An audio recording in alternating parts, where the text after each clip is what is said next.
Nura, reflexos en un ull daurat de Carson McCullers. Sí. Per què? Per què? Perquè una de les coses bones de treballar a la Documenta és que els clients són molt bons preceptors i un client em va recomanar la balada del Cafè Trist fa poc i me'n la vaig llegir amb una devoció absoluta i ara quan ha sortit això he anat corrents a agafar-ho.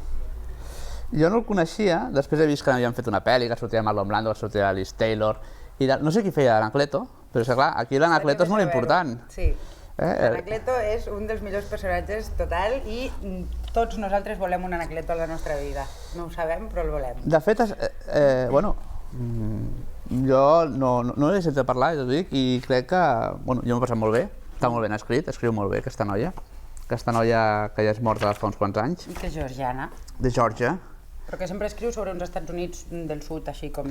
Molt western, per mi sempre és com molt western, tot el que escriu... Ah, però no és western, és south. Sí, Deep South. Sí, però no... És el south profund amb els negres, els esclaus, bueno, no són esclaus perquè estan... A mi, el llibre m'ha agradat molt i hem de dir, sí, està al sud, però té aquesta ambientació també molt típica dels Estats Units, que és la base militar. Sí, hi ha moltes obres moltes pel·lícules, moltes novel·les que passen a una base militar, perquè suposo que és la manera de dir que a lo més reaccionari de tot, que és la base, on estan els militars, que són de dretes, passen coses que en realitat podien passar a qualsevol lloc del país, però si passen allà són encara més punyents, no? I aquí parla d'homosexualitat.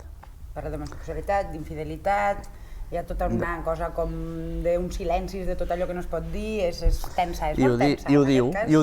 El bo és que ella t'ho diu, i llavors tu ho llegeixes o entre línies o de manera molt més clara, que seria una obra que potser ara no tindria el sentit que té, perquè ara es pot dir les coses d'una altra manera, però hi ha aquests personatges. Clar, aquí hi ha 5 protagonistes, no? Sí. Estem el marit, la dona, l'amant... El marit de l'amant... Sí, la dona de l'amant, l'Alison. La dona, exacte. L'Alison, personatge també molt ben escrit i molt ben tal, i l'Anacleto. A mi m'agrada molt d'això que has dit, de que de cop et diu les coses i les diu d'una manera molt directa i a mi m'ha sobtat molt, o potser no tant perquè la balada fa una miqueta el mateix, però està escrivint amb un to que per mi és com molt ingenu, està fent unes descripcions precioses dels paisatges, amb tota una observació també de com estan els astres en un moment donat, va fent mencions així, tot amb un to preciosista, però de cop et fot una frase allà que dius, bueno, o sigui, tu et desmunta l'ànima d'un personatge així en un momentet. És una obra de personatges.